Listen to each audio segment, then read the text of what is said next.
dalam kehidupan ini Allah Subhanahu wa taala telah sempurna menyediakan segala fasilitas untuk kita bisa hidup dengan baik. Allah Subhanahu wa taala telah memberikan berbagai macam alat untuk kita menangkap berbagai persoalan dalam kehidupan dan mencari solusinya.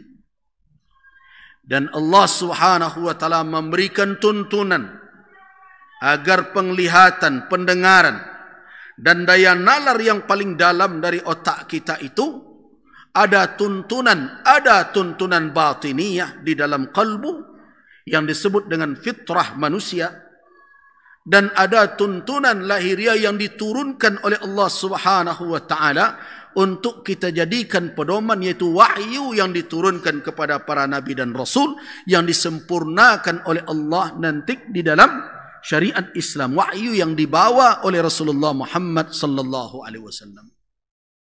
Apabila manusia memang pandai bersyukur sebagaimana tuntunan Al-Quranul Karim dalam surat An-Nahl, la'allakum tashkurun, maka mereka tentu akan mempergunakan penglihatan mereka, pendengaran mereka, dan daya nalar mereka, dan hati mereka yang jernih yang menjadi sumber penggerak seluruh itu dengan benar dan baik. Hari ini kita berhadapan dengan situasi kehidupan bermasyarakat yang telah kehilangan fungsi dari anugerah Allah tersebut. Jadi kalau ada ulama yang membawakan ayat walaqad dzara'na li jahannam, sesungguhnya kami telah persiapkan untuk neraka jahannam itu kebanyakan dari jin dan manusia, lahum qulub, mereka yang punya hati tapi tidak mau berakal dengan hati itu. Ujung dari ayat itu, mereka itu diumpamakan kal an'am, bagaikan binatang, bal hum adal, bahkan lebih sesat lagi dari itu. Kalau kita lihat realita dan kondisi, sepertinya teguran itu betul-betul aktual dan terbukti dalam kondisi sekarang. Punya mata tapi tidak melihat kebenaran.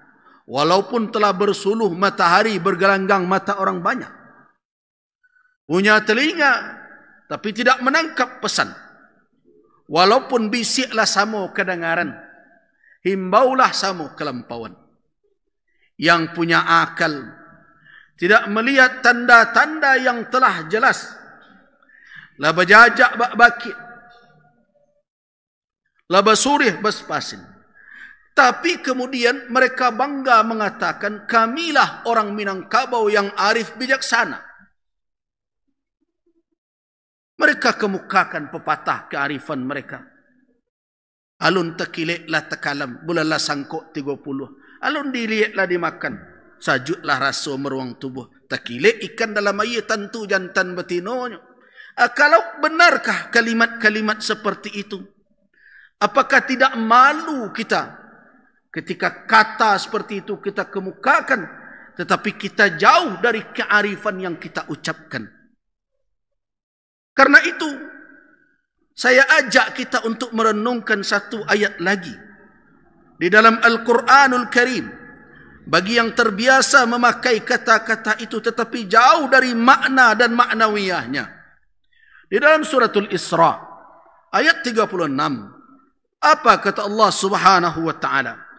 ولا تقف ما ليس لك به علم ولا تقف ما ليس لك به علم إن السمع والبصر والفؤاد كل أولئك كان عنه مسؤولا. Janganlah kamu mengikuti apa yang kamu tidak mempunyai pengetahuan tentangnya. Sesungguhnya pendengaran, kembali seperti ayat surat An-Nahl tadi, diulang oleh Allah kalimat itu. Innas sam'a wal basara, sesungguhnya pendengaran dan penglihatan, wal fuada, dan fuad, renungan pemikiran yang mendalam di dalam insan, di dalam otak manusia itu, Kullu ulaika, seluruh yang tiga yang disebut oleh Allah itu yang menjadi pintu masuk untuk kita membuat kesimpulan dan keputusan akan diminta pertanggungjawaban kelak. Nah, karena itu wahai kaum muslimin, ternyata amanah mata ini berat, amanah telinga ini berat, amanah nalar yang ada di dalam otak kita berat, dan itu pintu masuk untuk ada ke dalam kalbu kita. Nah, hari ini kalau kita bawakan konsep seperti itu di dalam kehidupan kita di tengah masyarakat, mulai dari tingkat terkecil berkeluarga, rumah tangga, sampai tingkat berbangsa, bernegara, saya sudah melihat tiga alat ini tidak berfungsi dengan benar. Hukum diakal-akali, aturan dicari-cari mana yang akan menguntungkan diri sendiri. Berbagai teguran dianggap permusuhan. Orang yang tidak sependapat lawan kehidupan. Nasihat dianggap ancaman. Apalagi yang bisa kita katakan dalam negeri yang seperti itu kalau tidak kehilangan tiga fungsi mendasar tadi. Wahai kaum muslimin, kita berada dalam situasi berbangsa, bernegara yang mencemaskan. Kenapa demikian?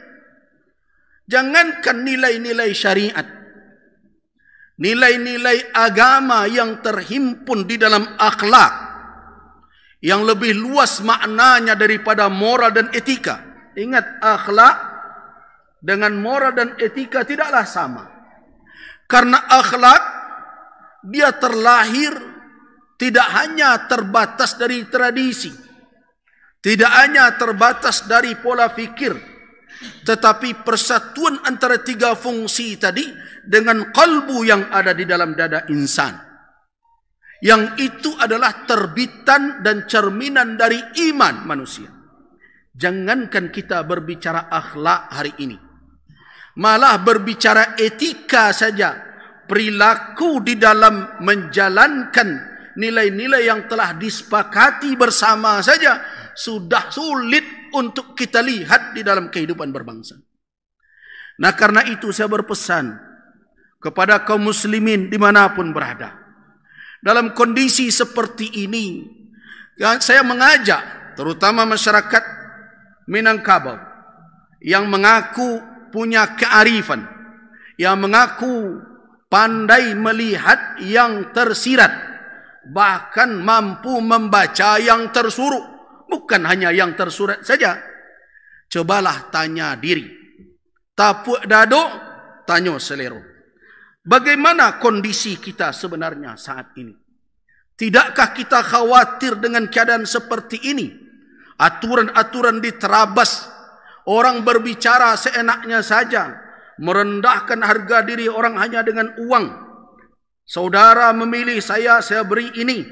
Ini negara memberi tapi menumpang kepentingan saya dengan berbagai macam sogok dan sebagainya. Kemudian ada ancam-ancaman, kalau tidak terpilih saya akan begini dan macam.